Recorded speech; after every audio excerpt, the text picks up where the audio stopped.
Hello, how's it going? Today, we're starting Chapter 3, Ancient Kalimdor, and we'll be specifically talking about the Empire of Zul and the awakening of the Aqir. And we're still 16,000 years before the Dark Portal, so let that sink in. Let's go! This is a troll. I know what you're thinking. You're thinking, no, that's not a troll, this is a troll.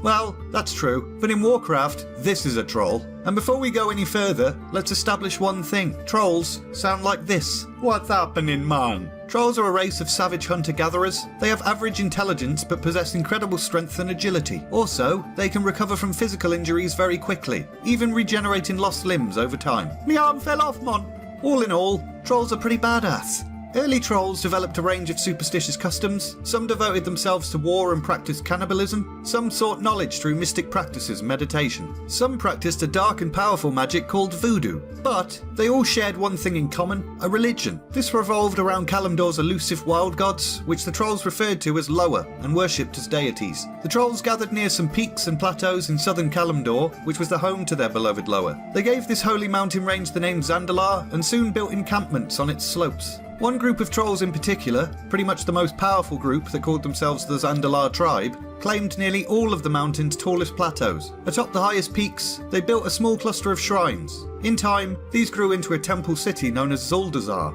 Many other tribes arose over the coming centuries to challenge the Zandalari for territory. The most notable of these were the Gurubashi, Amani, and Drakkari. The trolls soon realised that they were such skilled fighters that any conflict would cost both sides dearly. There was plenty of land in all directions, so it was probably better to resettle than risk war.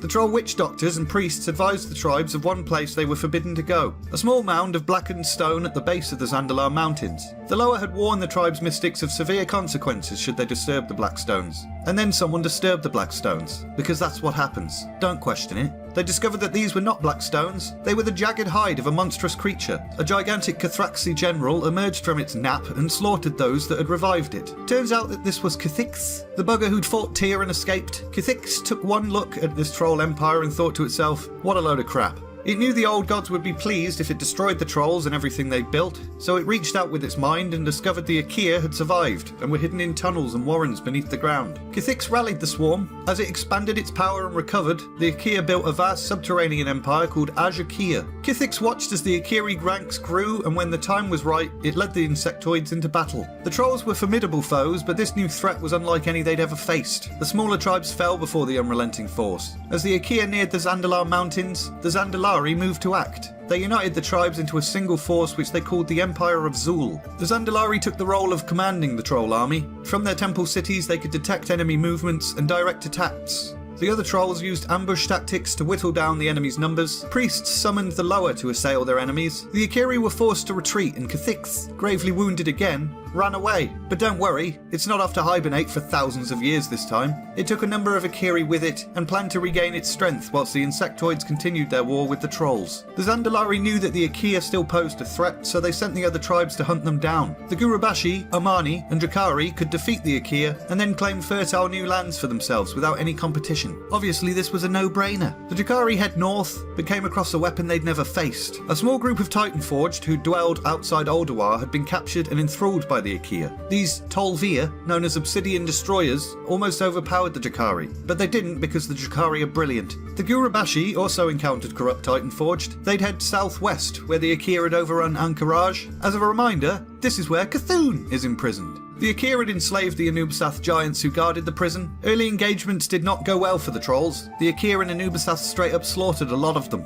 But the Zandalari instructed the Gurubashi priests to divide their tribe into smaller, more mobile raiding groups instead of large armies. This allowed them to constantly harass the Aqir, bleeding them dry over a period of many years. Although they never completely wiped out the Aqir, they did eventually win uncontested control of the territory. The Amani had headed northeast to destroy Kithix. They tracked the Cathraxis trail, cutting through an unending mass of Aqiri guardians. In the final battle, the entire tribe threw itself into a suicidal attack against Kithix. Only a tiny fraction of the troll army survived, but they were ultimately victorious. The fearsome reputation of the Amani became legend among the other tribes after this. Atop the site where Kithix had been killed, the trolls established a new settlement. It would one day grow into a sprawling temple city known as Zuluman, Bacon Sandwich. With their leader gone, the Aqir lost their purpose and became much less ferocious. After many centuries of fighting, the trolls shattered the Aqir Empire, containing them in the far northern and far southern reaches of the continent. Central Kalimdor was permanently scoured of them. The insectoids in the north were gathered near the prison of Yogg-Saron. Due to their proximity to the old god, they gradually evolved into a race called the Nerubians, and their kingdom known as Azjol Nerub. The Aqir in the southwest would over time be warped by Cthulhu's presence and moulded into a race known as the Karaji. And finally, the southeastern Aqir, affected by Yasharj's essence. It's felt like ages since I got to say Yasharj. They transformed into a race called Mantids and would establish the great colony of Mantiveth near the Vale of Eternal Blossoms.